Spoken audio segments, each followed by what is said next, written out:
on the effect on biotechnology on the environment, and second point is effect of biotechnology of human health. म्हणजे आपल्याला काय पाहिजे की आज आपल्याला इफेक्ट पाहिजे की बायोटेक्नॉलॉजीमुळे एन्व्हायरमेंटवर काय इफेक्ट झालेत, बायोटेक्नॉलॉजीमुळे ह्युमन हेल्थवर काय इफेक्ट झाले.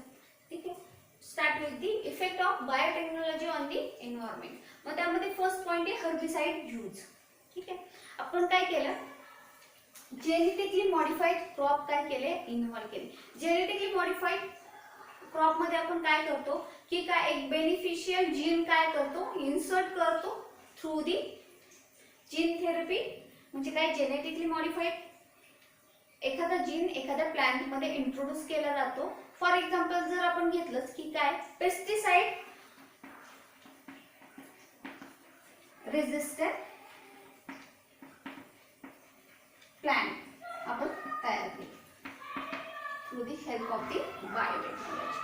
म्हणजे या थ्रू काय केले जातात की प्लांटच काय करतात, स्वतःचं पेस्टिसाइड तयार केले जातात आणि त्यामुळे कोणताही अटॅक, इन्सेक्ट अटॅक जास्त होत नाही. त्यामुळे काय होतं, फ्रूट प्रोडक्शन इन्क्रीज होतं due to the genetically modified crop.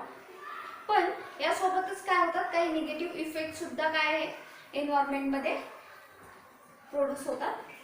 Then next is effect on untargeted species. त्याच्यासाठी एक्झाम्पल आहे बीटी कॉर्न. आपल्याला माहिती आहे आपण काय केलं, बॅसिलस thuringiensis जो काही क्रायजीन आहे की त्याच्यामध्ये काय आहे, इन्सेक्टला किल करण्याची ॲबिलिटी आहे. कारण की तो जीन काय करतो,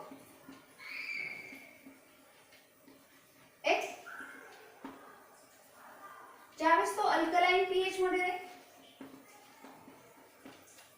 काय होतं, ऍक्टिव्ह टॉक्झिनचं काम करतो.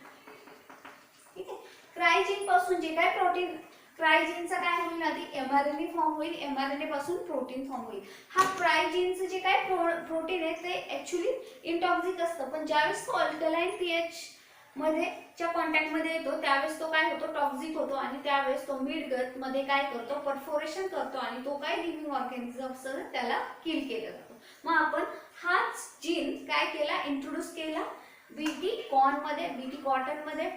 येतं लक्षात. त्यावेळेस आपण काय करतो, लेपिडोप्टेरन स्पेसीज असते, येतं लक्षात, त्या इन्सेक्टला किल होतं. म्हणजे ज्या ह्या इन्सेक्ट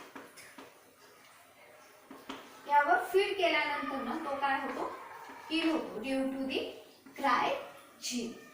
पण यावेळेस अशाने काय होतं, आपल्याला अनटार्गेटेड स्पेसीज पण काय होतात, किल होत आहे. त्याचं एक्झाम्पल आहे मोनाच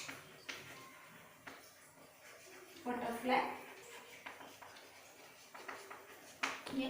due to the BT corn की ज्या आपल्याला एक बेनिफिशियल इन्सेक्ट असतात, एक अनबेनिफिशियल इन्सेक्ट असतात. अनबेनिफिशियल मुळे काय होतं, आपल्याला नुकसान होतं, आपलं फूडचं प्रोडक्शन इन्क्रीज होत नाही. त्यासाठी आपण काय केलं, जेनेटिकली मॉडिफाईड क्रॉप बनवले. त्याचं एक्झाम्पल आहे बीटी कॉर्न.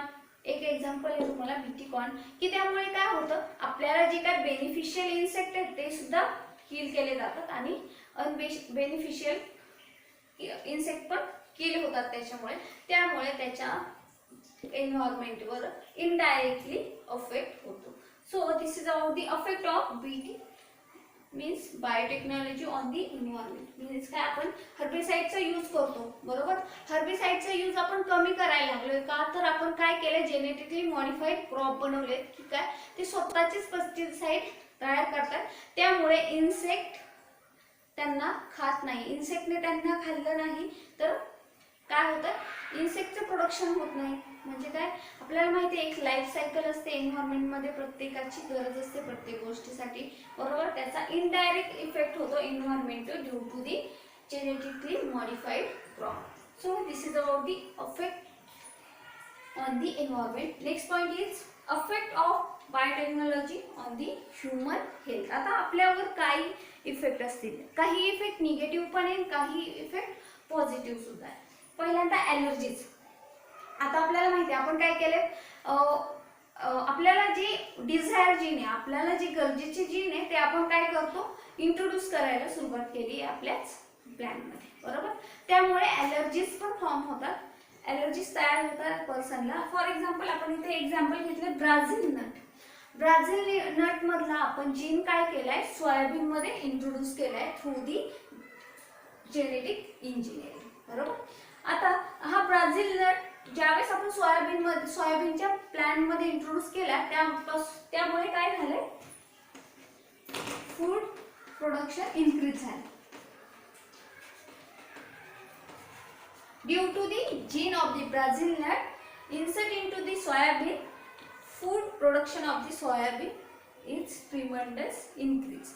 हे झालं फॉर दी फूड प्रोडक्शन. म्हणजे आपल्याला काय जे काही क्रॉपचं यील्ड आहे ते इन्क्रीज करायचं, त्यासाठी आपण काय केलंय, जेनेटिकली मॉडिफाईड केलं सोयाबीन ब्राझील नटचा जीन इन्सर्ट केल्यामुळे. बरोबर.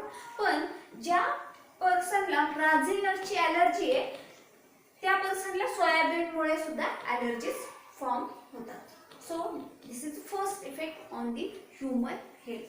त्यानंतर लॉंग टर्म इफेक्ट आहे. आता आपल्याला माहिती आहे आपण काय करतोय, एखाद्या बॅक्टेरियाचा म्हणा किंवा एखाद्या प्लॅन्टचा म्हणा किंवा एखाद्या वेगवेगळ्या बॅक्टेरियाचे स्ट्रेन काय केलं तर आपण इन्सर्ट करायला सुरुवात केली प्लॅन्टमध्ये. बरोबर. मग त्यासोबत काही प्रोटीन पण तयार होणार आहेत, येते लक्षात. काही एन्झाइम्स तयार होणार आहेत, म्हणजे आपल्याला जे गरजेचे नव्हते, जे न्यूट्रिएंट नव्हते ते सुद्धा आपण काय करतोय आपल्या बॉडीमध्ये जात आहे. त्यामुळे काय होतात, लॉंग टर्म इफेक्ट होतील. ते सांगण्यासारखे नाहीये, पण आपल्याला माहिती आहे एक नॅचरली आणि आर्टिफिशियली आपण मॅन्युप्युलेट केल्यानंतर काहीतरी निगेटिव्ह इफेक्ट असतात. तेच लॉंग टर्म इफेक्ट आत्ता नाही लगेच जाणवणार, ते नंतर न जाणवणार, पण लॉंग टर्म इफेक्ट होतात on for the effect of biotechnology in human health. Then new protein. आता आपल्याला माहिती आहे की काय, आपण एखाद्या क्रॉपमध्ये फॉर एक्झाम्पल आपण बीटी कॉर्नचं एक्झाम्पल घेऊ. बीटी कॉर्नमध्ये आपण काय केला, एक जीन इंट्रोड्यूस केलाय की तो काय करतोय, त्याच्याकडे काय आहे, इन्सेक्टिसाइडल ऍक्टिव्हिटी. म्हणजे त्या असं प्रोटीन बनवलं जातं त्याचा आपल्याला काय होत नाही, आपल्याला हार्म नाही करत, येते लक्षात. पण तेच न्यू प्रोटीन आपल्या बॉडीमध्ये इंट्रोड्यूस होतात, त्याचे सुद्धा लॉंग टर्म इफेक्ट होतात. Then food